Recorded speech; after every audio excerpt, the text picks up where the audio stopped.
গল্পকরণে আপনারা শুনছেন সৈয়দ মোস্তফা সিরাজের লেখা থ্রিলার উপন্যাস নৃশংস এর ষষ্ঠ পর্ব। আজ বিকেল নাগাদ মেঘ কেটে আকাশ আবার ঝলমল করছে। ব্রহ্মপুরের মেলার সাংঘাতিক খবর ততক্ষণে গায়ে গায়ে রটে গিয়েছিল। সেদিন মেলায় বাড়তি একজনের পা ফেলার জায়গা নেই, এমন ভিড়। সারা মাসের মধ্যে এমন জমজমাট কোনোদিনই দেখা যায়নি। হৈহুল্লা বেড়েছে। পুলিশও আজ অনেক বেশি। লাল টুপি ঘুরে বেড়াচ্ছে এখানে ওখানে। মহকুমা থেকে এক ট্রাক পুলিশ এসে গেছে মেলায়। যতীন দারোগা গোফ মাকিয়ে ঘুরছে, মেজাজ আগুন একেবারে। ঘুরতে ঘুরতে সে সঞ্জয়ের তাঁবুতে এলো এক সময়। সঞ্জু, আজ খাবো হে, ডিনার খাবো, রাতটাও কাটাবো।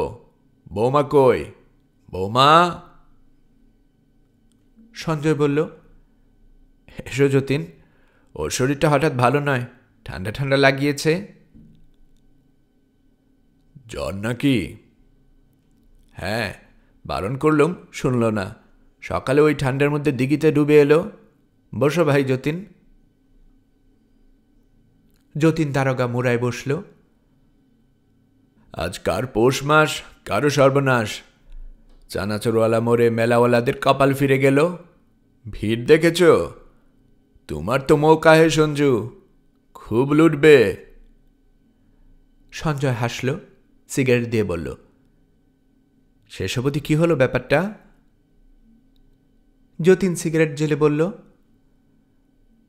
তুমি খাবে না? না, এক্ষুনি খেলুম, তুমি টানো। সিগারেটের ধোঁয়ায় রিং পাকাতে পাকাতে যতীন বলল, কেসটা ভাই সিরিয়াস, তোমাকে বলতে আপত্তি নেই। কতগুলো ভাইটাল পয়েন্ট পাচ্ছি, ভেরি পিকুলিয়ার। কপাটলার সঙ্গীটাকে তো চালান দিলাম। বুড়ুর লাশটা পোস্টমর্টম রিপোর্টে দেখা গেল গলায় ফাঁস দিয়ে মারা হয়েছে। গলা টিপে নয় কিন্তু। সঞ্জয় চমকে উঠে বলল, ফাঁস দিয়ে? তার মানে? গলায় রঙিন পশমের ফাইবার পাওয়া গেছে, লাল আর হলদে। এ বোঝাই যায় মাফলারের কাজ। That's the murder weapon. লাল হলদে মাফলার? সঞ্জয় হাঁ করে তাকালো। এই দ্বিতীয় ঘন্টার বেলায় একই আফটার ডেথ সিমটম। তাই দেখে আমি নিজেই আতশ কাশ দিয়ে দেখলুম, কি অদ্ভুত ব্যাপার। এখানেও লাল হলদে পশমের ফাইবার। মার্ডারার আর যেই হোক, সে শম্ভুচরণ নয়, এটা ক্লিয়ার। খুনি অন্য কেউ। সঞ্জয় চঞ্চল হচ্ছিল মনে মনে, কিন্তু নিজেকে সামলে রেখে বলল, সর্বনাশ। যতীন বলল, এবার আসছি সবচেয়ে স্ট্রেঞ্জ পয়েন্টে। সেদিন তোমায় বললুম বিলে একটা সুতায় লাশ পাওয়া গেছে, কিন্তু পচে উঠেছিল। খানিকটা শিয়ালে খেয়েও ফেলেছিল, কিন্তু মাথার দিকটা ঠিকই ছিল। লাশটার পোস্টমর্টম সম্ভব হয়নি, হাঙ্গামা করতে চায়নি। কিন্তু সেটা ভুল হয়েছে, কারণ... সঞ্জয় নিঃশ্বাস বন্ধ করে তাকালো। কারণ সেই লাশটাও জিভ একইভাবে বেরিয়েছিল। চোখের পাতাও বন্ধ ছিল না, হুবহু একই লক্ষণ। দম আটকে মেরে ফেলার ঘটনা। সবচেয়ে প্রত্যক্ষ প্রমাণ হচ্ছে তার গলায় একটা মাফলার পেঁচানো অবস্থায় পাওয়া গেছে। অবশ্য এই লাল হলুদের নয় এটা। তাহলে ব্যাপারটা কি দাঁড়ালো দেখছ? সঞ্জয় মাথা দোলালো। তার মনে হলো লতা শুনতে পাচ্ছে তো কথাগুলো। শুনুক, ভালো করে শুনুক, তারই শোনা উচিত। সকাল থেকে তো খুব চেঁচামেচি ঝগড়াঝাটি করছিল, এবার বুঝুক। যতীন বলল, আরও পিকুলিয়ার ব্যাপার। এখানে পাচ্ছি আমরা একটা স্যান্ডেল, সুতায় একজোড়া স্যান্ডেল পাওয়া গেছে। অর্থাৎ একজনেই। স্যান্ডেল জোড়াটা সচরাচর গ্রামের লোকেরা পরে, অমন নয়। সম্ভবত লোকটা বেশ শৌখিন, শহর চড়া লোক বলতে পারো। সঞ্জয় বলল, কে রে বাবা? যতীন ভ্রু কুচকে গোফ পাকাতে পাকাতে বলল, খুনি ওই পথে ওই কম্মাটি করে তারপর মেলায় এসেছে, এ বিষয়ে আমি নিশ্চিত। দেখা যাক। সঞ্জয় শুকনো গলায় বলল, সুতোয় পোতা লাশটা শনাক্ত হয়েছে?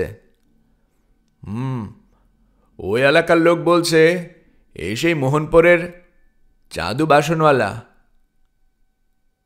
বাসনওয়ালা?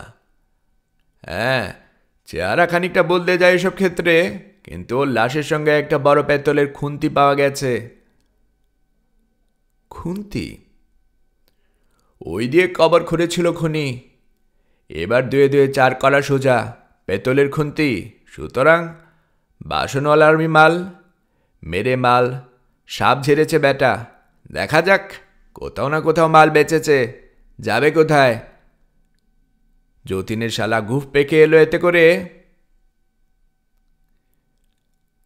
দারোগা পা দোলাতে থাকল। সঞ্জয় একটু চুপ করে থাকার পর বলল, বাসনওয়ালার বাড়িতে খবর গেছে নাকি? চৌকিদার পাঠানো হয়েছিল, একটা মাত্র মেয়ে ছিল লোকটার। এসে অবশ্য লাশ দেখতে পাইনি, গন্ধে টেকা যাচ্ছিল না। কি করব বলো? পোড়াতে দিয়েছিলাম, কিন্তু কি আশ্চর্য মেয়ে রে ভাই, একটু কান্নাকাটি পর্যন্ত করল না। সব শুনে টুনে চলে গেল। মরুককে কই, বৌমা কেমন আছে দেখি। বলে দারোগা উঠল, তাঁবুর দরজায় গিয়ে ডাকল, বৌমা কি হয়েছে? এখানে এসে জ্বর বাঁধিয়ে ফেললে? কি মুশকিল, ভাবলুম আজ তোমার হাতের খাবার খাবো। লতা ক্যাম্প খাট কম্বল মুড়ি দিয়ে শুয়েছিল, উঠে বসল। আসুন দাদা, বসুন। না না, বসবো না। শুনলাম শরীর নাকি খারাপ, তাই। হোমনি একটু, তেমন কিছু না। বলে লতা একটু হাসল। খেতে চেয়েছেন বড় মুখে, খাবেন? না না, অমনি ঠাট্টা করছিলাম। তুমি শুয়ে থাকো। লতা আর আগ্রহ দেখালো না। দারোগা চলে গেলে সে শুল। মাথায় কম্বল চাপিয়ে গুটিসুটি মেরে শুল। মুখটা আবার থমথমে হয়ে গেল। যতীন দারোগা বেরিয়ে গিয়ে বলল, তোমার শ্যালকটিকে দেখছি নে যে। সঞ্জয় বলল, কোথায় বেরিয়েছে, মেলায় ঘুরছে হয়তো। যতীন, আমরা সম্ভবত কাল চলে যাচ্ছে ভাই। যতীন দারোগা ব্যস্ত হয়ে বলল, সে কি, কেন? মেলা তো সবে জমল। তারপর গলার স্বর চাপা করে ফের বলল, কেন, হচ্ছে টচ্ছে না কিছু? সঞ্জয় মাথা দোলাল। কিপটে দেশে সব আনি দোয়ানির খেলারি। আবে ভাই, সে তো প্রথম হবেই। রসে মজতে দাও। একই রকম জানো, চার ফেলে ছিপ নিয়ে বসে আছো। প্রথমে তো খুচরো চুনোপুটি ঘুরঘুর করবে, জ্বালাবে। তারপর আসবে রুই কাতলা। সঞ্জয় তেতু মুখে বলল, না ব্রাদার, কদিন এসেছি, হাত ব্যথা হয়ে গেল। রুই কাতলার পাত্তা নেই। ভাবছি কালই চলে যাব। দেখি মোহনপুরে যাওয়া যায় নাকি। আজই ভাবছিলাম, তুমি তো নানান জায়গায় ঘুরছ, ওদিকটার রুটটা বলতে পারো নাকি? খুব বড় মেলা নাকি, এর চেয়ে অনেক বড়? দারোগা কি বলতে যাচ্ছিল, একজন দফাদর এসে সালাম দিয়ে দাঁড়াল। বড় হুজুরকে কমিটির প্রেসিডেন্ট সালাম দিয়েছেন, কাছারিতে বসে আছেন স্যার। যতীন হন্তদন্ত হয়ে উঠল। এই দেখো, ভুলে বসে আছি। 5টায় কাছারির অঘুর মুখর্জের সঙ্গে মিট করার কথা। চলি সঞ্জু, রাতে আছি, আবার দেখা হতেও পারে। দরকার হলে দেখা করো। সে চলে গেলে একটুখানি ঘুম হয়ে বসে থাকার পর সঞ্জয় উঠল। তাঁবুর ভেতর ঢুকে লতার পাশে বসল। বলল, শুনেছ দারোগা কী সব বলল? লতা বলল, তুমি শুনেছ? ওতেই হবে। না লতা, ব্যাপারটা সিরিয়াসলি নাও।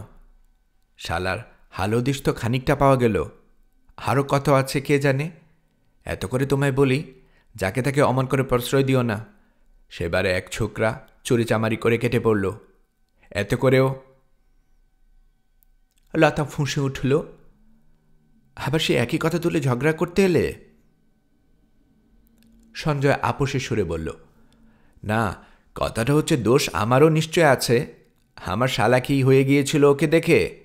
তক্ষণি আলাপ, আর তক্ষণি ওকে আমরা জায়গায় শুতে দিয়ে বসলাম। কোথায়? না, একেবারে আমাদের ঘরের মধ্যে। মাই গড! লতা রেগে গেল। ফের সে একই কথা তুলছ তুমি কিন্তু। সঞ্জয় শুকনো মুখে কাচুমাচু হাসল। না না, ভাবনার কথা বলছি। ভেবে দেখো তো, তোমার কত কাছে ওইখানটা একটা জঘন্য সাপ শুয়ে থেকেছে। যদি... লতা প্রায় চেঁচিয়ে বলল, চুপ করো তো, তুমি চুপ করো। সঞ্জয় চুপ করে গেল। অনেকক্ষণ চুপচাপ থাকার পর মুখ খুলল। আমি এ লাইনের মাল নই আসলে, একেবারে আনারি, শালা নবিস। দেশ বিদেশে ঘুরি, কেউ আপন হতে চাইলে বুকে টেনে নেই। একবারও ভাবিনে মানুষ না সাপ, হাতে না ভাল্লুক। কেন এমন করি? কোনো মানে হয় না, কোনো মানেই হয় না। লতা কম্বলে পা ঢেকে রেখে উঠে বসল। কি বলবে বলে ঠোঁট ফাঁক করল, কিন্তু বলল না। সঞ্জয় পাঞ্জাবের পকেট থেকে চিরুনি বের করে বার কতক টাকের পেছনটার হালকা চুলগুলো আছড়াল।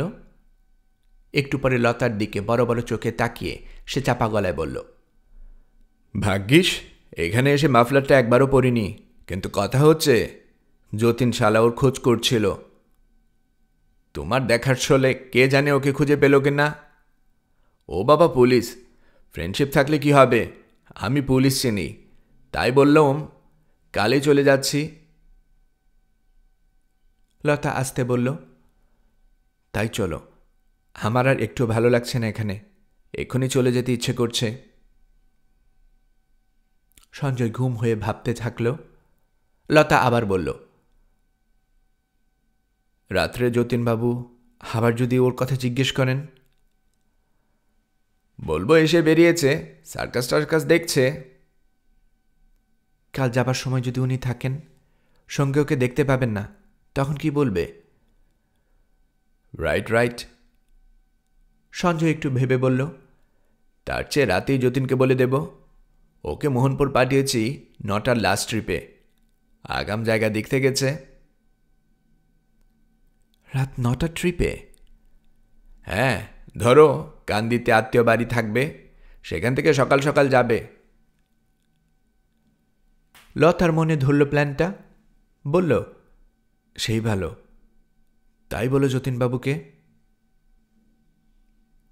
সঞ্জয় উঠে দাঁড়ালো, বলল, আজ খেলতে একদম ইচ্ছে করছে না। শহরের বাচ্চা সব তেতো করে পালালো। ভ্যাট, এ না কান মালা, দেখবে কখনো যদি ওই শালাকে জায়গা দিই। সে বেরিয়ে যাচ্ছিল, লতা ডাকল, শোনো। সঞ্জয় ঘুরে দাঁড়ালো। সেদিন জ্বরের মধ্যে ও ঝুমুর ঝুমুর করছিল। কথাটি জিজ্ঞেস করিনি, তোমায় কিছু বলেনি? মানে ঝুমুরকে কি ব্যাপার বলেনি? ঝুমুর না তো, সারা খচ্চরের কোনো পিরিতির মেয়ে হবে নাকি বউ? লতা করুণ হাসল, মাথা নেড়ে বলল, না না, বিয়ে যে করেনি তা আমি বুঝেছি। বিয়ে করা মানুষ অন্যরকম হয়, আমার চোখকে ফাঁকি দিতে পারবে না। তাছাড়া... লতা একটু অন্যমনস্ক হয়ে আবার বলল, আর যাই করুক, ছেলেটা ডোচ্চা বা লম্পট প্রকৃতির নয়, মেয়েদের ব্যাপারে ভারী লাজুক, সেটা আমি বেশ বুঝেছি। সঞ্জয় বিকৃত মুখে বলল, থাক থাক, আর সার্টিফিকেট দিও না। আর কি মতলবে ঢুকিয়েছিল কে জানে। এখন তো ভাবতেই ভীষণ খারাপ লাগছে যে তুমি শুয়েছ ওখানে, আর ও শালা শুয়ে থেকেছে তোমার 2 ইঞ্চি নিচে। ব্যাস, একটুখানি ডিফারেন্স। লতা তীব্র প্রতিবাদ করে উঠল, ছি ছি, কি যা তা বলছো আবার? ওকে আমি ছেলের মতো দেখেছি, আবার তুমি সেই কেলেঙ্কারি করছো। সঞ্জয় অপ্রস্তুত হয়ে বলল, না না, যত ভাবছি শিউরে উঠেছি। যদি টাকার লোভে তোমার গলায় ফাঁস লাগাতো, ধরো যদি তোমার গয়না থাকতো গায়ে, মাই গড, বাপরে বাপ। লতা উঠে দাঁড়িয়ে বলল, ছাড়ো, আর ওসব নয়। সঞ্জয় বাইরে চলে গেল। লতার মনে পড়ল সাধু বলেছিল, গয়না পরবেন না কেন বৌদি? কথাটা বারবার তার মাথায় ভেসে এলো। গয়না থাকলে কি সে লতাকে মেরে ফেলত? অসম্ভব। লতার কিছুতেই তা মনে হয় না। সাধু তাকে সত্যি সত্যি ভক্তি শ্রদ্ধা করত। আর সেদিন ভোরে তার পেটে মুখ গুজে সেই হিপিয়ে হিপিয়ে কান্না এখনো কানে ভাসছে। ওর মধ্যে একটা অসহায় শিশুর পরিচয় লতা পেয়েছে। নাইবা হলো ছেলেপুলের মা, লতার মনটা যে বরাবর মায়ের মতোই। চোখ ফেটে জল আসছিল লতার। ফিরে এসে দেখা যে হলো না। দেখা হলে শুধু একটি কথা জিজ্ঞেস করত সে, কেন তুমি অমন করে বেড়াও? যদি কোনোদিন আবার দৈবাত দেখা হয়ে যায়, লতা প্রথমেই সেই প্রশ্নটি করবে। দিঘির পাড়ে মন্দিরের পাশেই এক সময়কার জমিদার কাচারি, একতলা সারবন্দি 4-5টা ঘর। আজকাল সেটাই প্রাইমারি স্কুল হয়েছে, কিন্তু মেলা যদ্দিন চলে স্কুলের বালায় থাকে না। তখন পুরোটা মেলা কমিটির অফিস। ওদিকে একটা ঘরে পুলিশ ক্যাম্প বসে যায়। সেই অফিসে যতীন দারোগা অঘুর মুখর্জের ভগ্নিপতি সদর ফৌজদারি আদালতের জাদরাল মোক্তার ভবশঙ্কর বারুজ্যের স্টেটমেন্ট লিখছিল। টেবিলের উপর খবরের কাগজে মোড়া একজোড়া পামসুর জুতো। ধুরন্ধর মুক্তারের মাথায় গোড়া থেকে নাকি সন্দেহ চেপেছিল কিছু একটা গলদ আছে ছোকরার মধ্যে। আজ সকালে চানাচুরওয়ালার মুঠোয় আঁকড়ে ধরা নীলচে খদ্দরের চাদরের টুকরো আর এক পাটি স্যান্ডেল যেই দেখা, উনি শিউরে উঠেছিলেন। বললেন, চাদর না হয় চিনলেন, কিন্তু স্যান্ডেল? ওই ঝানু চোখ সবখানি থাকে যে। না, না থাকতো না, কিন্তু সোতায় নতুন পামসু ফেলে চলে যাওয়া, কম দামে বাসন বিক্রি, আনারি হাতে ওজন, ওইসব নিয়ে সন্দেহের পোকা ঢুকেছিল মাথায়।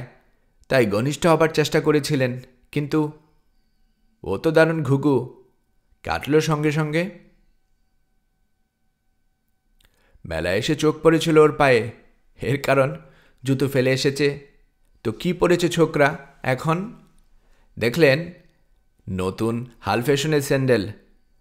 মুখস্থ হয়ে গেল সঙ্গে সঙ্গে। ভবমুক্তার যা দেখেন মন দিয়ে চট করে মনে গেঁথে যায়। তার সন্দেহ জমাট হলো মনে। এক গরিব গুবরো বাসনওয়ালা ছোকরা অমন দামি পামসু ফেলে এসে এই সস্তা হাল ফ্যাশনি স্যান্ডেল কিনে ফেলল, ব্যাপারটা কি? আর ওসি যে বললেন গলায় লাল হলুদ পশমের ফাইবার, নিশ্চয়ই মাফলারটা নতুন কিনেছিল, তারও সাক্ষী আছে।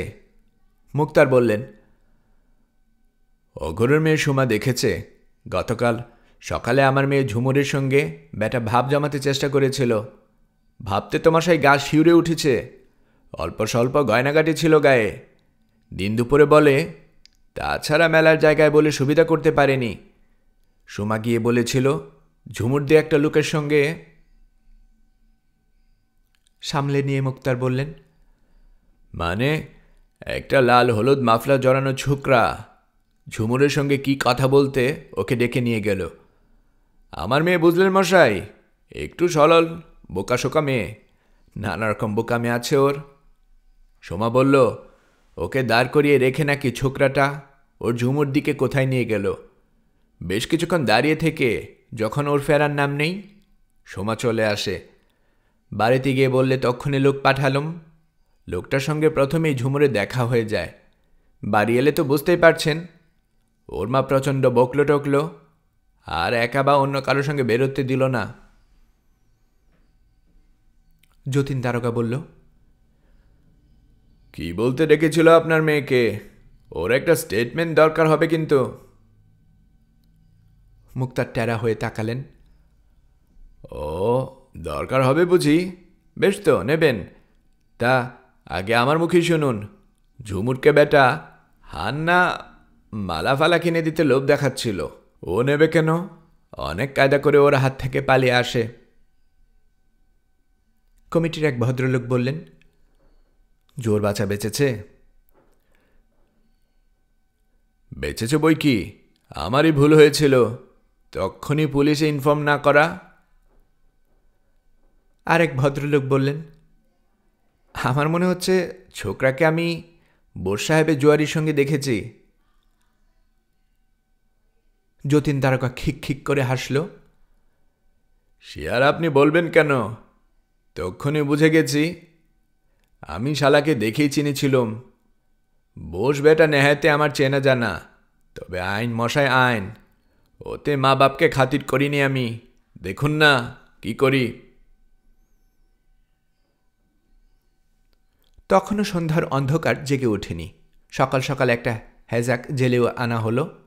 টেবিলের কোনায় সেটা রাখা হলো। দারোগা সিগারেট ধরালো। অঘুর মুখুর্জে একটু কেশে বলল, মেলার দায়িত্ব যতদিন হাতে নিয়েছি কোনো হাঙ্গামা হতে দেয়নি। এবার কুগ্রহ ছাড়া কি করলো বলবো? অত সব লোকের সেফটি আমাদের উপর ডিপেন্ড করছে। এরকম মারাত্মক ফাঁসুরে শুধু মেলায় কেন, দেশে থাকাও তো বিপজ্জনক। আমি ডিস্ট্রিক্ট অথরিটিকে লিখব, লোকাল এমএলএ এমপিকেও বলবো। যতীন দারোগা শুকনো হেসে বলল, মশা মারতে কামান দাগবেন কেন মশাই? আমরা আছি কি করতে তাহলে? দেখুন না কি করি। চা, রসগোল্লা ইত্যাদি খেয়ে একটু পরে সে বেরোলো। পাশের একটা ঘরেই অস্থায়ী পুলিশ ক্যাম্প বসেছে। একজন এএসআই চার্জে আছে। সেখানে কিছুক্ষণ কথা বলে সে চলে গেল। সোজা সঞ্জয় বোসের তাঁবুতে গেল যতীন।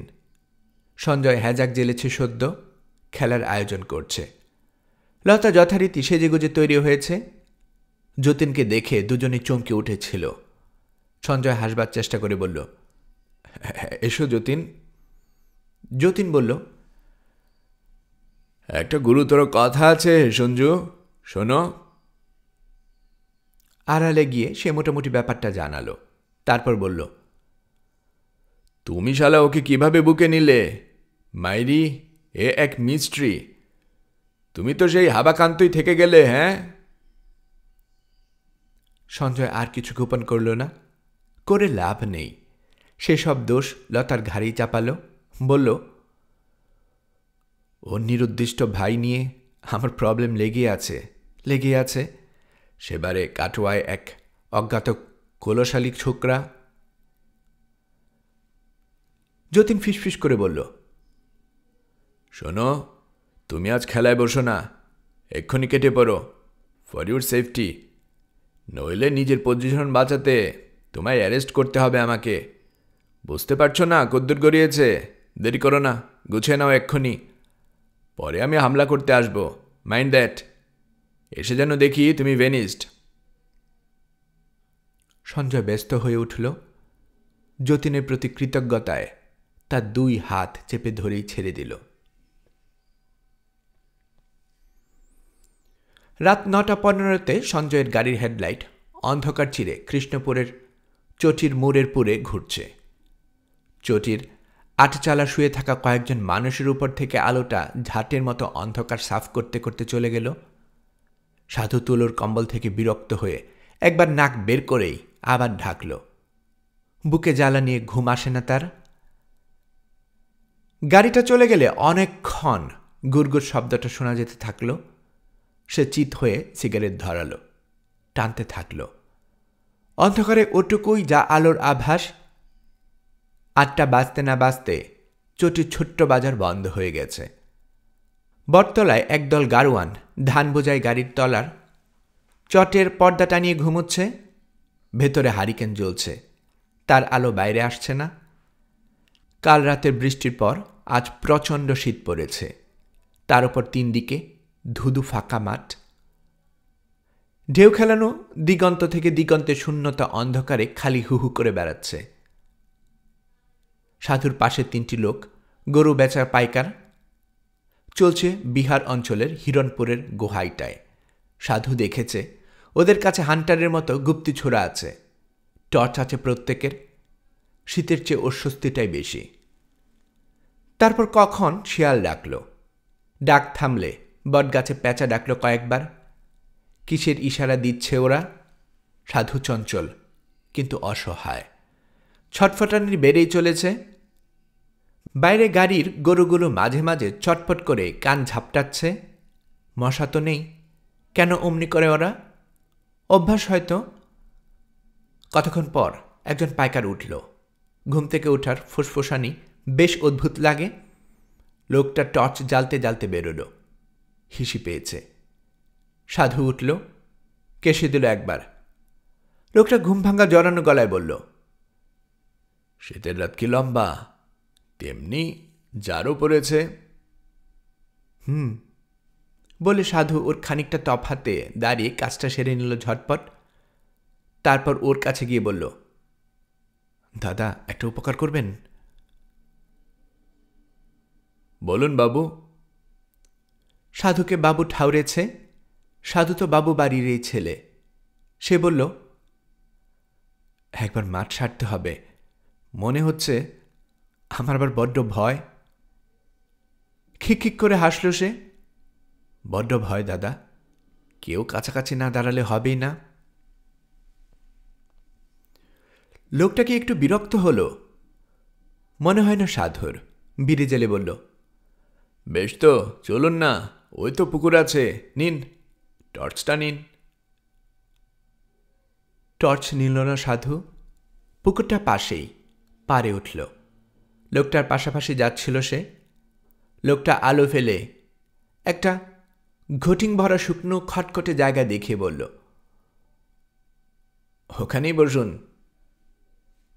সাধু ততক্ষণে মারাত্মক লাল হলুদ মাফলারটা খুলে নিয়েছে গলা থেকে।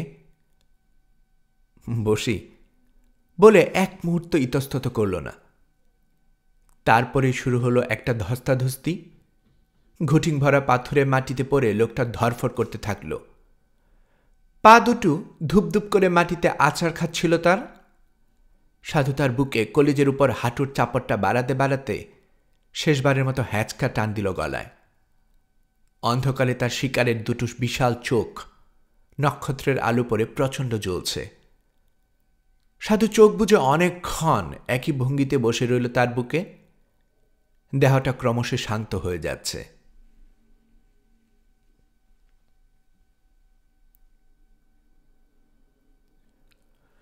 সাধু যখন কান্দি শহরে ঢুকল তখন ভোর হয়ে এসেছে। শরীর জমে পাথর, অবশ, ক্লান্ত অনুভূতিহীন সেই শরীর টেনে সে বাস স্ট্যান্ডে পৌঁছল। এক পাশে রাস্তা, তিন পাশে দোকানপাট। একটা চায়ের দোকান সেই ভোরেই সবে খুলে আঁচ দিয়েছে। সাধু একটা খালি বাসে উঠে বেঞ্চের গড়িয়ে পড়ল।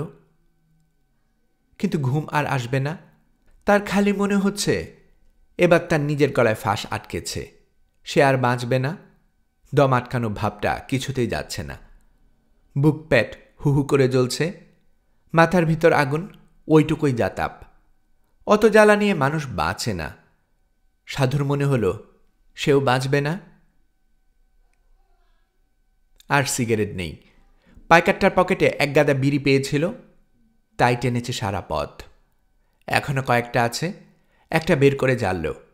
লাল চোখে দরজা দিয়ে চায়ের উনুনটার দিকে তাকিয়ে রইল। কতক্ষণ পরে সে নামল। হিহি করে কাঁপতে কাঁপতে হাফ পেন্ডুল পরা ছেলেটা গ্লাস কাপ প্লেট সাজাচ্ছে। জল ফুটছে না, বারবার এসে হাওয়া দিচ্ছে উনুনে। চাওয়ালা তখনও শুয়ে আছে ভেতরে, মুখ বের করে তাকিয়ে আছে। সাধুকে দেখে বলল, এত ভোরে কোথায় যাবেন বাবু? মোহনপুর। মোহনপুর যাবে না, এমনি বলল। কোথায় যাবে তা কি জানে সাধু? লোকটা উঠল, আড়মোড়া দিতে গিয়ে, বাপরে শীত বলে সে কম্বল জড়িয়ে বিছানায় বসে রইল। বলল, কাল এদিকে জোর বৃষ্টি, আজ সকালেও খানিক হয়েছিল, তাই ঠান্ডাটা জোর পড়েছে। সাধুর কথা বলতে ভালো লাগছে না।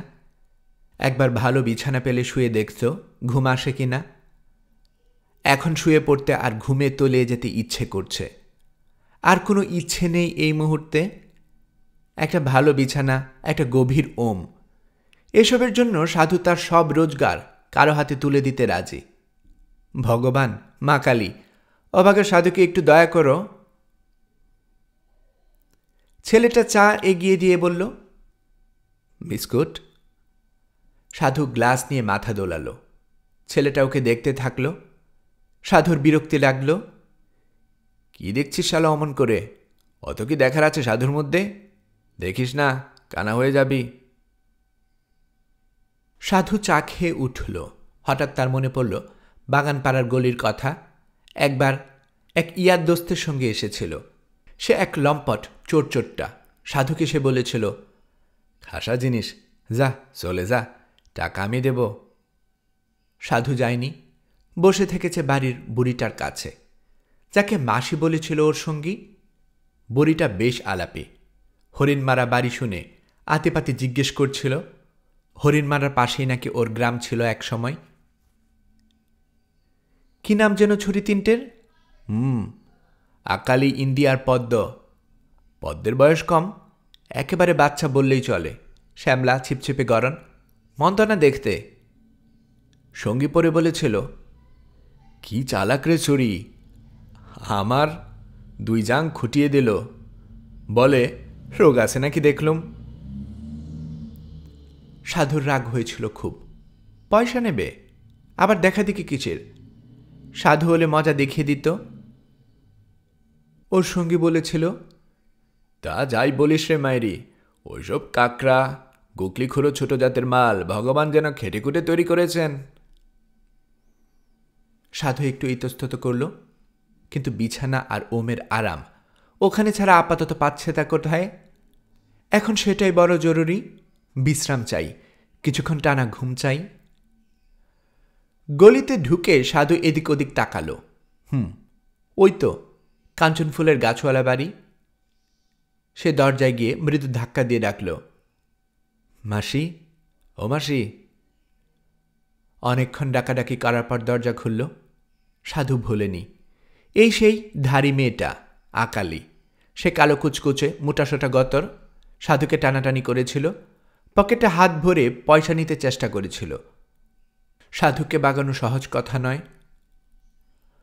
মরণ নেই মিনছেদের, ভোরবেলায় জ্বালাতে এসেছে। অবশ্য আকালি হাসছিল। যাও, এখন হবে না, এখনো কাক পাখিও আহার করেনি, উনি গতরে জ্বালা মেটাতে এসেছেন। হ্যাঁ, জ্বালাই বটে, সাধুর বড় জ্বালা। সে তাকে ঠেলে ঢুকে পড়ল বাড়িতে। সেই ছোট্ট উঠোন, খিড়কির দরজা, ওপাশে পুকুর আছে।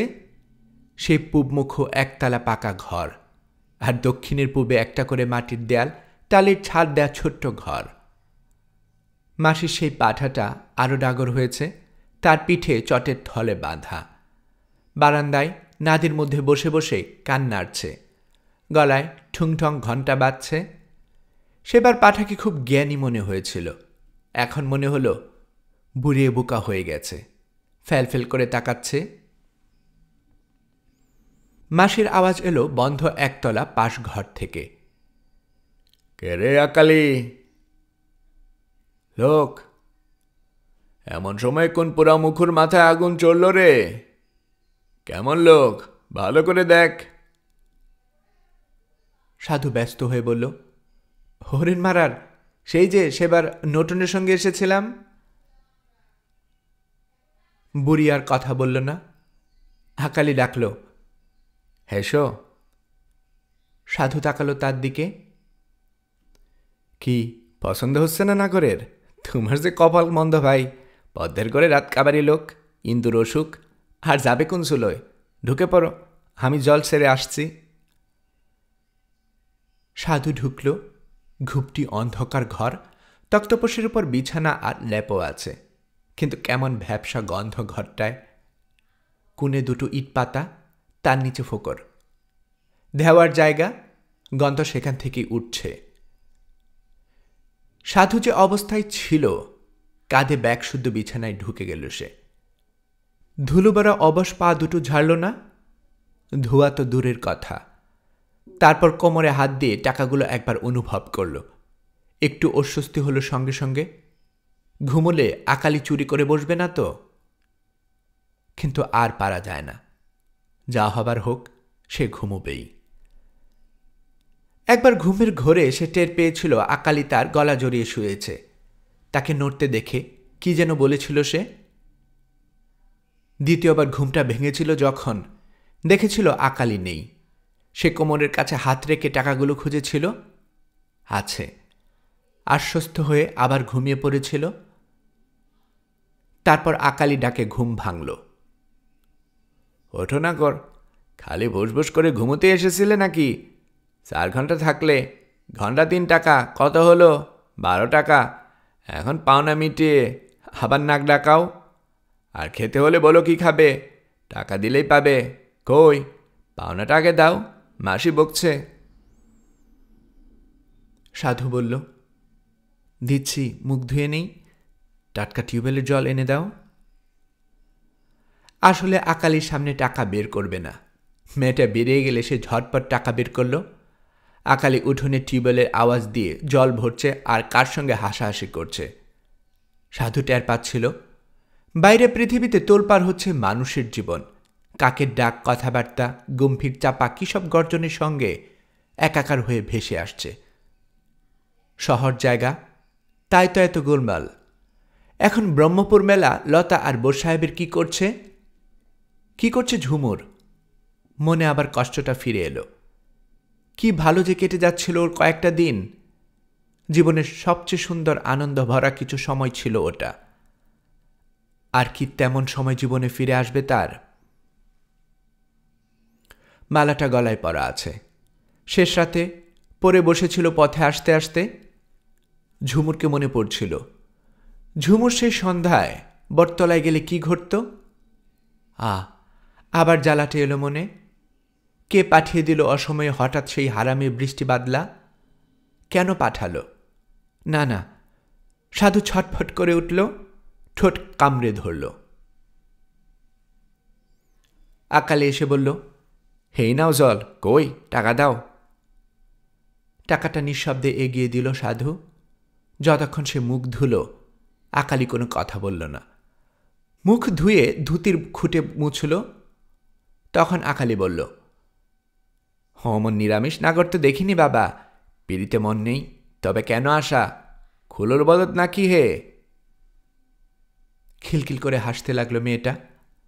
পারলে সাধু বলে বসত, তোর ওই থলথলে কুকুর খেকু গতর দিয়ে সাধু কি করবে রে মাগি?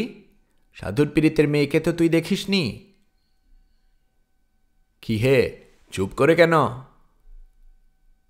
রারো অঞ্চলে নিম্ন শ্রেণীর মেয়েরা হে বলে পুরুষকে, যার সঙ্গে পীড়িতি বা ঠাট্টার সম্পর্ক আছে তাকেও। সাধু তেতু মুখে বলল, হে করো না, আমাকে চা এনে দিতে পারবে? খালি চা। আকালে ওর প্রস্তুত হয়ে বলল, এতবেলায় খালি চা খাবে? 11টা বাজতে চলল, টিউবওয়েলে আছে, চান টান করো, টাকা দাও, হোটেল থেকে ভাত এনে দেই। সাধু চটে গিয়ে বলল, ঘরের মাগ যেন আদরে ছিঁড়ে ভেজাচ্ছে। তারপরে কি হলো তার? বেরিয়ে পড়ল, দরজার দিকে এগোলো। ওর সহ্য লাগছে, বমি বমি ভাব পেয়ে গেছে। বেরিয়ে পড়তে হবে এখান থেকে। পেছনে আকালি খিলখিল করে হাসছে। মাসি কোলে পাঁঠাটা নিয়ে বসে আছে। বলল, কি হলো রে আকালি, অত আসনাই করছিস কেন? মিশনের দেমাক খারাপ, চলে যাচ্ছে। যাক না বাবা, তোরই বা অত পীড়িত কিসের? পয়সা দেবে, থাকবে, পয়সা মেটাবে, চলে যাবে। মিটিয়ে নিয়েছিস? হ্যাঁ। সরে আয়, আমাকে এক পাত্র ঢেলে দে, গলা শুকনো লাগছে। বাইরে গলিটুকু সাধু ব্যস্ত হয়ে পেরোল। ছিছি, লোকে দেখলে ভাববে এ বেশ্যা বাড়ি ঢুকেছিল। লজ্জায় মুখ কান লাল করে সে প্রায় পালাতে থাকল। বাজার এলাকায় গিয়ে সে প্রথমে জুতোর দোকানে ঢুকল। কাবুলি চপ্পল কেনার শখ অনেক দিনের। হাতে এখন অঢেল টাকা। একটা গরম চাদরও কিনতে হবে, একটা বাসিও কিনতে হবে। কতদিনের স্বাদ আজ প্রাণ ভরে মেটাবে সে। কোঁচা পকেটে গুজে নীলচে, এ রং তার পছন্দ। পশমি শাল গায়ে চড়িয়ে সাধু চপ্পল ফটফাটিয়ে আজ হাঁটবে। একসময় কেনাকাটা শেষ করে চাপা শীষ দিতে দিতে সে ভাবল স্নান করা দরকার। একটু এগোলে সিনেমাঘরের পাশে ঘাট বাঁধানো দিঘি আছে। সাধু দিঘির ঘাটে গিয়ে জামাকাপড় খুলে নতুন গামছা পরনে সাবান মাখতে বসল। রগরে গা ধুতে হবে। আকালের বিছানায় গন্ধে বমে আসছে। গা ধুয়ে ধীরে সুস্থে জামাকাপড় পরে সাধু হোটেলে গেল। তৃপ্তির সঙ্গে খেতে বসল। জ্বালা অনেকটা কমেছে, শরীরটা বেশ পবিত্র লাগছে। সাধু সিগারেট টানতে থাকল। দ্বারকা ময়ূরাক্ষীর অববাহিকায় এ মাটি যেন সমতল, তেমনি ঘন সবুজে ঢাকা। সেই মাটিতে পিচের পথ চলেছে সদর শহরের দিকে এঁকে বেঁকে। দুধারে উঁচু উঁচু শিরিষ, দেবদারু, বাউল, কত রকম গাছ। ছোট ছোট মাঠে শস্যের হলুদ ফুল শীতের রোদে খইফোঁটা হয়ে ফুটছে যেন। কোথাও সবুজ ঝোপঝাড় গাছপালা আচমকা গাপ করেছে পথটাকে, কোথাও সবুজ ঝোপঝাড় গাছপালা আচমকা গাপ করেছে পথটাকে, কোথাও তেমনি আচমকা উগরে দিচ্ছে। সাধু আস্তে আস্তে মেজাজে হাঁটছে। বাঁশিটা বের করে নিয়েছে। একলা হলেই দম ফাটিয়ে ফু দিচ্ছে। হানারি আঙ্গুল ফুটুই পড়ে না, শুধু টাটায়। তবু সাধুর খান্তি নেই। মাঝে মাঝে বাস, লরি, সাইকেল, রিক্সা যাচ্ছে আসছে। তখন সে রাস্তার ধার ঘেঁষে গাছের আড়ালে দাঁড়াচ্ছে। নীল উর্দি পরা এক চৌকিদারকে দেখেই তো পিলে চমকে উঠেছিল। হিসি করতে বসেছিল সঙ্গে সঙ্গে। চৌকিদারটার কাঁধে ঝোলা, হাতে নতুন বালতি। একজনের সঙ্গে কথা বলতে বলতে চলে গেল, তাকালও না তার দিকে। তাহলেও এ পথে স্বাধীনতার স্বাদ আছে, একলা চলার নির্ভয়তা আছে। সাধু বাঁশিতে ফুঁ দিতে দিতে স্বাধীনতার অগাধ নির্ভয় মুখকে প্রকাশ করতে চাইছিল। ধূর্ত সাধু বাসে চাপেনি, বাসস্ট্যান্ড মারায়নি। কৃষ্ণপুর চটির লাশের খবর হয়তো কখন কান্দি থানায় পৌঁছে গেছে। সে শহরের অন্যদিকে ঘুরে মাঠের পথে বেরিয়েছে। তারপর এই পাকা রাস্তায় পৌঁছেছে। গলার মাফলার ব্যাগে লুকিয়েছে। কুচা পকেটে গোজা। জামাইবাবুর মতো প্রশান্ত চেহারার যুবককে কে আর বলবে ফাঁসিদার, যার গায়ে দামি পশমি শাল, পায়ে কাবুলি চপ্পল। একটা ছোট সাঁকুর দাঁড়িয়ে হাফ সামনে নিল সে। সামনে, তারপর বাঁশিতে ফু দিতে দিতে এগুলো। কয়েক পা গেছে, হঠাৎ পিছনে খিলখিল করে কে যেন হেসে উঠল। সঙ্গে সঙ্গে বাঁশি থামিয়ে ঘুরল সে। বছর 9-10 বছর হবে মেয়েটার। রাঙ্গা টুকটুকে ফ্রক, খালি পায়ে আলতা, চুল বেনি বাঁধা আর ভীষণ তেল চুকচুকে, কিন্তু মুখ আর গলা পাউডারের ঢেবরা। হাসছে।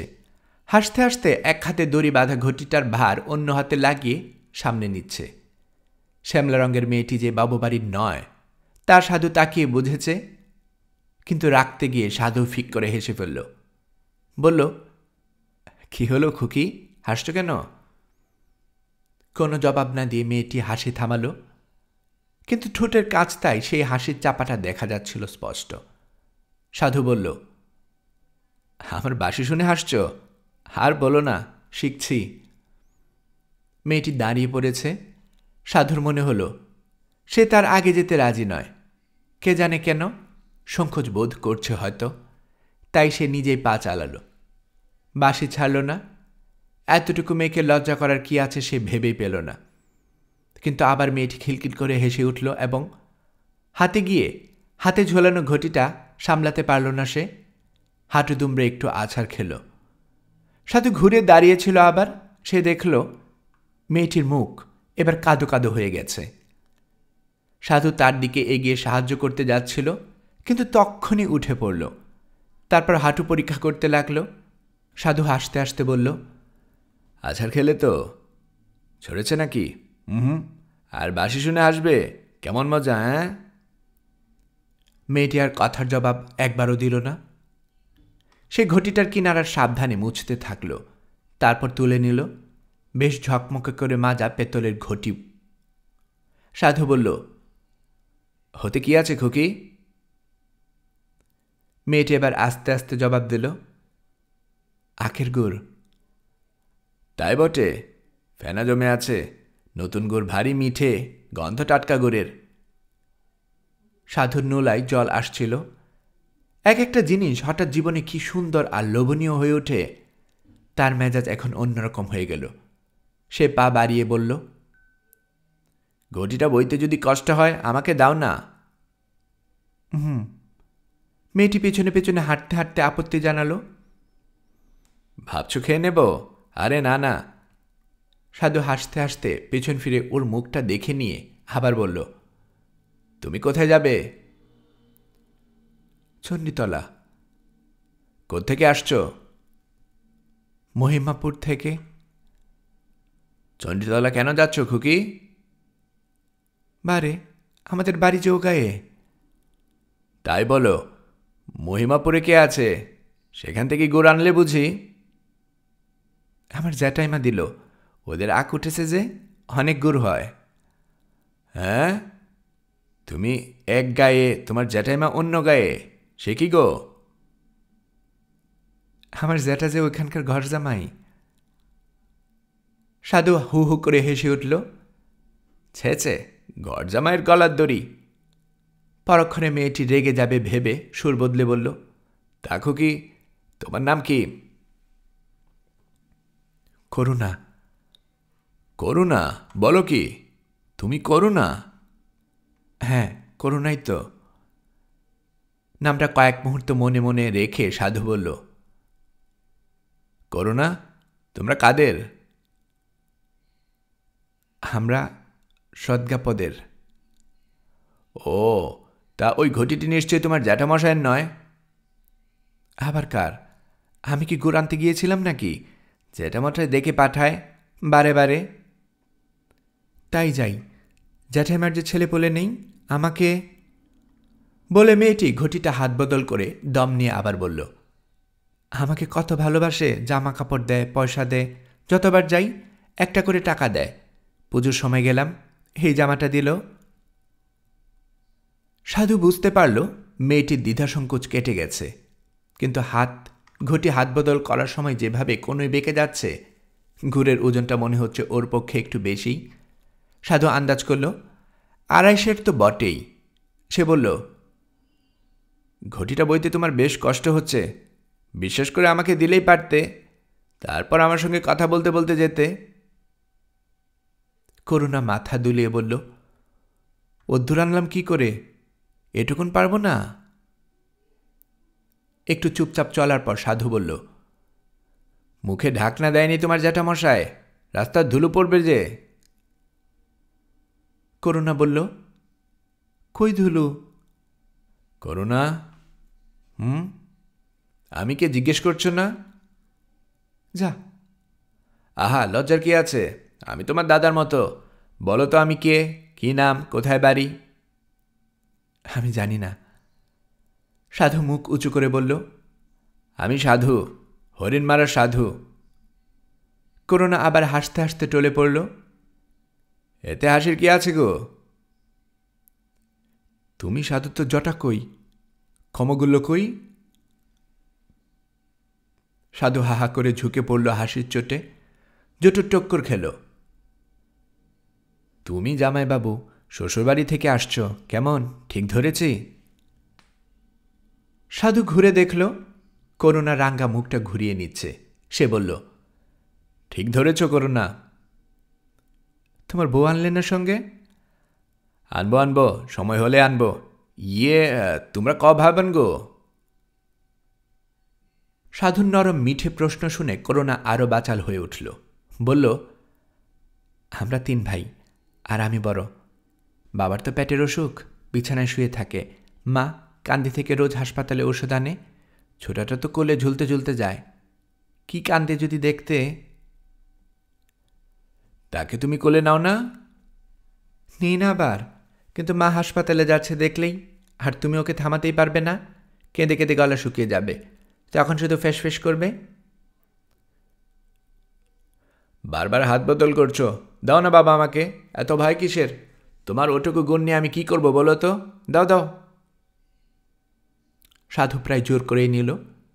গুড়ের গন্ধে আনমনা হল। করুণাও আর আপত্তি করল না, কিন্তু ওর পাশে পাশে হঠাৎ ঘটির কাছে ঘেঁষে চলতে থাকল। সামনে বাদিকে একটা পুকুর দেখা যাচ্ছিল, তারপরে ঘন ঝোপ জঙ্গল। পুকুরটাও দামে ভরা। সাধু হঠাৎ লক্ষ্য করল তার মন চঞ্চল হচ্ছে, মাথাটা কেমন করছে। মুখ উঁচু করে সে দম নিল, চোখ বুজে নিজেকে ঝাঁকুনি দিল একবার। করুণা বলল, অমন করছো কেন গো তুমি? কি করছি? চোখ বুজে গা নাড়ছো কেন? অবাক মেয়েটির দিকে তাকিয়ে সাধু শুকনো হাসল। ও কিছু না, ও বেশ। তোমাদের বাড়িতে কে আছে বললে না তো? কেউ নেই। নেই? যা, বাবা মা নেই? হুম। একটু চুপ করে থেকে নাক খুঁড়তে খুঁড়তে করুণা বলল, ভাই বোন তো আছে? হুম। সত্যি বলছো? হুম হুম। করুণা অবাক হল, কথা বলছে না কেন লোকটা? সাধু তার দিকে ঘুরে শুকনো হাসল আবার, কিন্তু কিছু বলল না। করুণা কিছু বলল না। সামনে কোনো লোক দেখা যাচ্ছে না। সাধু ঘুরে দেখল পেছনে বাঁক অবধি কোনো লোক নেই। তারপরে নিজেকে মনে মনে বলল, লোক নেই তাতে তোর কি রে শালা? যাচ্ছিস যা না, আবার এদিক ওদিক করছিস কেন? শুনছ, এখানে একবার দাঁড়াও না, আমি জল খাবো। সাধু তাকালো। পুকুরের ধারে এসে গেছে টলটলে কালো জল। বিকেল হয়ে এসেছে। রোদ ঠিকরে পড়ছে পশ্চিমের কিনারায়। চোখ ধেদে যাচ্ছে তাকাতে। ভাঙাচোরা একটা আম গাছের ধারে সাধু দাঁড়ালো। করুণা জল খেতে গেল। এক হাঁটু জলে নেমে দুহাতে জলটা সরিয়ে ডান হাতে তুলে সেচের ভঙ্গিতে মুখে জল ঢোকাতে থাকল সে। সাধু ক্লান্ত বোধ করছিল। গাছের গোড়ায় একটু উঁচু হয়ে মোটা থাকা সে করে বসে পড়ল। জল খেয়ে করুণা কাছে এলো, বলল, কই উঠো, একটু জিরিয়ে নাও কেমন, আমিও সিগারেট খেয়ে নেই। লক্ষ্মী মেয়ের মতো করুণা একটু তফাতে অন্য পাশে সরু সে করে বসল। পা দুটো সে সোজা করে রেখে দিল। ফ্রকের নিচেরটা টেনে নামালো দুই হাঁটুর মধ্যে কানে। সাধু টের পাচ্ছিল করুণার এই কাজটা নিছক মেয়েলি সতর্কতা। অতটুকু মেয়ে, তবু আব্রু মেনে চলার জন্য কি সতর্কতা! কে শেখায় ওদের? ভাবতে অবাক লাগে। সাধু আবার তাকাতে গিয়ে ওর চোখে একটা তীব্র ছটা এসে ঝিলিক দিল। সে বসে আছে দক্ষিণ পূর্ব কোণে মুখ করে। করুণা বসেছে উত্তর পশ্চিমে। ঘুরে তাই ওর কপালে সূর্যের আলো পড়েছে। সেখান থেকে ছটাটা এলো। তখন মুহূর্তে চমকে উঠে সাধু আবিষ্কার করল ওর কপালে একটা সোনার আধখানা চাঁদ, যাকে বলে টিকুরি রয়েছে। সাধুর চোখ নিষ্পলক। করুণার হাতে ওই বালা দুটো যেন কি সোনার। সে একটু হাসবার চেষ্টা করে বলল, বাহ, তোমার কপালে কি পড়েছে করুণা? করুণা লজ্জায় রেঙ্গে মুখ ঘুরিয়ে বলল, সোনা টিকুরি। আর হাতে? বালা জ্যাঠামশাই দিয়েছে, একটা হারও গড়িয়ে দেবে বলেছে। স্যাকরা আসছে না যে, অনেক টাকা ধার নিয়েছে জ্যাঠামশাইয়ের কাছ, তো তাই আসতে পারছে না। জ্যাঠামশাই বলেছে না আসুক, ধান বেচে আসুক তোর যেটা, তখন তোকে নিয়ে কান্দি যাব, গড়িয়ে দেব। সাধু পুকুর পাড়ে ঝোপগুলোর দিকে তাকালো। কি দেখতে গিয়ে কি দেখল যেন সে। কোত্থেকে আবার উড়ে এসে জুড়ে বসল ছায়া কুটি কুটি আখের খ্যাত, চ্যাপ্টা সবুজ মখমলের মতো কুকুর শুকুর নীল ফুল দলে শুয়ে থাকা এক বালিকা। হিম শরীর, নাকে আর কষায় কয়েক ফোঁটা রক্ত। সাধুর ঠোঁট কাঁপতে লাগল। চোখ বুঝল ভয়ে, দম আটকে গেল। ঝাঁকুনি দিল, মুঠু শক্ত হল, শিরা ফুলে উঠল গলায়, চোয়াল আঁটু হয়ে গেল। আর তাই দেখে ভয় পেয়ে করুণা বলে উঠল, তোমার পেট ব্যথা করছে? ওই লোকটা, শুনছ? তোমার কষ্ট হচ্ছে? সাধু মাথা জুড়ে দুলিয়ে চাপা গলায় বলল, না। তবে অমন করছো কেন তুমি? সাধু জোরে নিঃশ্বাস ফেলে চোখ খুলল। মুখটা পাণ্ডুর, যেন এক ফোঁটা রক্ত নেই। সেই কোমরে হাত ভরে আস্তে আস্তে লাল হলুদ মাফলারটা বের করল। একটা ফাঁস তৈরি করে নিল। সেটা হাতে নিয়ে সে তাকালো মেয়েটার দিকে। করুণা তীক্ষ্ণ দৃষ্টিতে লক্ষ্য করছে তাকে। তার মুখে দম আটকানো ভাব, শ্বাস প্রশ্বাস ফেলতে পারছে না। শুধু ফাঁসটা গলায় পরিয়ে দিয়ে একটা হ্যাঁচকা টান, বুকে হাঁটুর চাপ, হাত পা ছোড়া, কক কক ঘর ঘর আওয়াজ, খিচুনি, ব্যাস, চিরকালের ঘুম। করুণা, হেঁটে নেবে? করুণা কি বুঝল কে জানে, ভয় পাওয়া অস্ফুট সরে বলল, না না। এই সময় একটা বাস ঝড়ের বেগে চলে গেল। কিছু ধুলো উড়ল, কিছু শব্দ হলো, তারপর আবার নির্জনতা ছমছম করে উঠল। সাধু এদিক ওদিক তাকিয়ে নিল। করুণা? সাধু মাফলারটা দুহাতে নাচাতে থাকল। রোদ ক্রমশ লালচে হতে হতে নিবিয়ে যাচ্ছে। মাথার উপর দিয়ে পাখিরা ঘরে ফিরছে। করুণাও ঘরে ফিরে যাবে। সবার এখন ঘরে ফেরার সময়। শুধু সাধুর কোনো ঘর নেই। সাধু ফুসফুস করে নিঃশ্বাস ফেলতে ফেলতে নিজের গলায় মাফলারের ফাঁসটা পরালো। তার মনে হলো কোথায় যেন অপেক্ষা করে আছে হাজার হাজার ঢাকি। ঢাকের পাশে শক্ত আঙ্গুলে ধরা চিকন চিকন কাঠি। বেজে উঠবে গুম গুম করে। আকাশ কাঁপবে, পৃথিবী কাঁপবে, পাতাল তোলপাড় হবে। লক্ষ লক্ষ রাক্ষস দৌড়ে আসবে জীবন কাঠিতে ছোঁয়া লেগে। সাধুর চোখ ফেটে জল আসছে। করুণা? চাপা গলায় সাধু ব্যাকুল হয়ে বলে উঠল, এটা ধরো, টান দাও, জোরে টানো, ভীষণ জোরে, ছাড়বে না, কিছুতেই ছাড়বে না, টানো, টানো। করুণা হাসল এতক্ষণে। এই মজার লোকটা ভারী মজার খেলা দেখাতে চাইছে। সে লজ্জায় রাঙ্গা হয়ে বলল, যা লক্ষ্মী মেয়ে, সোনার মেয়ে, টানো, একবার টানো, অনেক টাকা পাবে, টানো টানো। করুণা প্যাট প্যাট করে তাকিয়ে অবাক চোখে বলে উঠল, কি হলো তোমার? ওই লোকটা, কাঁদছ কেন তুমি? কষ্ট হচ্ছে তোমার? সাধু ঠোঁট কামড়ে মাথা দোলালো। রোদের রং ফুরোতে না ফুরোতেই হালকা নীলচে কুয়াশা জমেছে দূরে। চারদিকে ঘিরে সেই কুয়াশা আসছে সাধুর দিকে। সাধুর কপালে, নাকের ডগায়, চিবুকে এই দিন শেষে ঠান্ডাতেও ফুটা ফুটা ঘাম জমছে। সে চোখ বুঝল, হাঁ করে শ্বাস প্রশ্বাস নিতে থাকল। চোখ কপল, বিড়বিড় করে বলে উঠল, না না না না না না। করুণা প্রচণ্ড ভয় পেয়েছে ততক্ষণে। তার দুটো হাত একটুকটো করে আখের গুড়ে ভরা ঘটির দিকে চলে গেল। তারপর সাধু বিকট চেঁচিয়ে উঠেছে হঠাৎ, এই পালা এখান থেকে, পালা, পালা শিগগিরই, যা, চলে যা সামনে থেকে, বাঁচবি তো, পালা বলছি, গেলি। দুঃখিত ভীত মেয়েটা অবাক চোখে তার দিকে তাকাতে তাকাতে ঘটির দড়ি ধরে উঠে দাঁড়ালো। এক পা করে সে পিছের দিকে এগোলো, কিন্তু চোখ থাকলো লোকটার দিকে। তারপর পিছের মাঝামাঝি গিয়ে সে যেন ভারী মজা পেল। সেই প্রথমবারের মতো আবার খিলখিল করে হেসে উঠল। তারপর বুঝি ভাবল, হেসেছে বলে খেপা লোকটা তাকে এবার নির্ঘাত ঢিল ছুড়বে। তাই সে দুহাতে ঘটিটা মাথায় বসিয়ে ধুপুর ধুপুর দৌড় দিল। কয়েক মিনিটের সারবন্দি মোটা মোটা গাছের গুড়ির আড়ালে মিলিয়ে গেল তার রাঙা টুকটুকে ফ্রক, ঝকমকে মাজা পেতলের ঘটি আর শ্যামরা দুটি ছোট ছোট আলতা পরা পা। সাধুর কানে হাসিটা বাজতে থাকল। কতক্ষণ ধরে বাজতে থাকল। চোখে জেগে থাকল দুটো রাঙা পায়ের উঠা পড়া। কতক্ষণ পরে পকেট থেকে সিগারেট বের করে ধরালো সে। জ্বলন্ত দেয়াশলাই কাঠিটা সামনে শুকনো ঘাসে ফেলে তাকিয়ে রইল। আগুন গোল হয়ে এগোতে এগোতে তারপর নিভে গেল। জেগে থাকলো একটা কালো বৃত্ত, বিশাল ক্ষত চিহ্নের মতো। বুকের তলায় কিসের ছাপ আছে সাধুর? বিশাল কালো পোড়ার দাগ। তাই কি এত যখন তখন হু হু করে জ্বালা? কিসে ঘুচবে এই জ্বালা সাধু জানে না, বুঝতে পারে না। কে?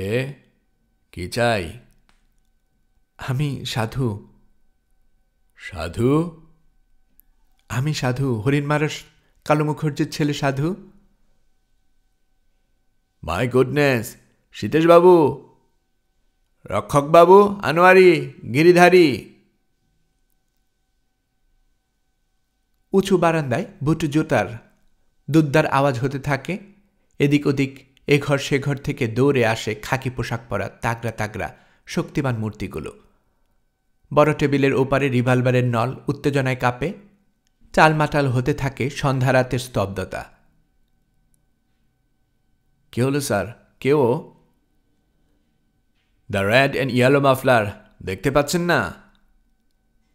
চোখগুলো চমকে গিয়ে নিষ্ফলক হয়। সব শরীর কাঠপুতুল, তখন তলপেটের কাছ থেকে তীব্র একটা কাঁপন ঝিলিক দিয়ে ওঠা, দম আটকে যায়। কালো রাত্রের পর্দা সরিয়ে নিজেই দেখা দিয়েছে সেই বিভীষিকা, কিন্তু এত সুন্দর যে শান্ত মুখটা ভিজে দেখাচ্ছে, ঠোঁটে আশ্চর্য সুন্দর হাসি, কপালে কয়েক ফোঁটা রেখায় বিষণ্ণতা ফুটে উঠেছে। এই বিষণ্ণ সৌন্দর্যের কোনো পাতালে ওতপেত থাকত একটা ক্রুব্ধ কেউটে সাপ। এই সেই সাধুচরণ? সাধু হাসে। আগে হ্যাঁ, আমি সেই সাধুচরণ। ভালো নাম শ্রী গোপীনাথ মুখুজ্জে। আবার বিকট হাঁক ডাক শুরু হয়। রক্ষকবাবু, মেসেজ পাঠান এক্ষুনি। এসপিডিএম সবাই অ্যাংসাস। আনোয়ার, এসডিওকে ফোনে জানিয়ে দাও, সতীশবাবু ওকে সার্চ দিন। Be very careful. গিরিধারী হুঁশিয়ার। ভবেশবাবু কই? ভবেশবাবু কোথায় যায় রে লোকটা? আছি স্যার। ওর ঝোলাটা নিয়ে নিন। সতীশবাবুকে হেল্প করুন তো। চুপচাপ দাঁড়িয়ে থাকে সাধু। পায়ের তলার মাটিটা এতদিনে শক্ত লাগে। মুখে হাসি নিয়ে সকৌতুকে লোকগুলোকে সে দেখে। তাকে পেয়ে ওরা খেপে গেল কেন বুঝতে পারে না। নন্দীবাবু লিস্ট করুন, লিখুন। 1 red and yellow muffler. Number 2 1 ordinary dagger. মাপের জায়গাগুলো খালি রাখুন, পরে মেপে নেব। নাম্বার 3 এ ব্যাম্বু পাইপ। ব্র্যাকেটে ফ্লুট লিখে রাখুন। নাম্বার 4 ওরে বাবা মালা স্যার, লিখুন। Number 4 a red stone. আর কি লিখব স্যার? নেকলেস লিখুন। A red stone necklace. Number 5 সাধু বলে, আমার ফাঁসি হবে তো? কেউ জবাব দেয় না। সাধু জোরে চেঁচিয়ে ওঠে, আমার ফাঁসি হবে না? কেন হবে না ফাঁসি? কোনো জবাব আসে না। খসখস শব্দ ওঠে পেন্সিলে। কার্বন পেপারটার তলায় পাতায় গিয়ে ঢোকে। তারপর কোনো শব্দ নেই। স্তব্ধতা ছমছম করে। শ্বাস প্রশ্বাসও পড়ে না যেন। সাধু আবার বলে ওঠে, হবে। তার মুখে বিশ্বাসের ছাপ ফুটে ওঠে। সে শান্তভাবে বারবার বলে, হবে। কেন হবে না? নিশ্চয় হবে। সে শেষ কথাটা চাপা স্বরে শ্বাস প্রশ্বাসের সঙ্গে মিশিয়ে ফেলে। গভীর তৃপ্তি আর আরামের উচ্চারণ করে। মনে হয় ওই শব্দটা দূরে চারপাশের অন্ধকারে গিয়ে প্রতিধ্বনি তুলছে। বাহাদুর এসে দাঁড়িয়ে আছে কিনা সেখানে। উস্তাদ বাহাদুর বলছে, সাবাস বেটা। সাধু মুখ তুলে, যখন আমার ফাঁসি হবে এই হাড়টা পাঠিয়ে দেবেন কাঞ্চনতলার ভব মুক্তারের মেয়ের কাছে। তার নাম ঝুমুর। ঝুমুরকে বলবেন সাধু কথা রেখেছিল। ব্যাস, তাহলে সে বুঝবে। বলবেন সাধু বলে গেছে, ঝুমুর কিন্তু কথা রাখেনি। বলবেন সাধু বলে গেছে, সাধুর যখন আবার জন্ম হবে তখন সে এর প্রতিশোধ নেবে। বলবেন সাধুকে ফাঁকি দিয়ে কেউ পার পায়নি। বলবেন এজন্যই সাধু আবার জন্ম নেবে। 1 মিনিট। সতীশবাবু নোট করুন কি বলল। আবার বলো সাধুচরণ। সাধু গলাটা ঝেড়ে নেয়। হাসিবিহীন শক্ত মুখে আবার কথাগুলো বলতে শুরু করে। পেন্সিলে খসখস শব্দ ওঠে। তারপর একটা জিপ এসে থামে। একজন সেপাই দৌড়ে এসে বলল, এসডিও চলে এসেছেন স্যার, আসামি দেখতে।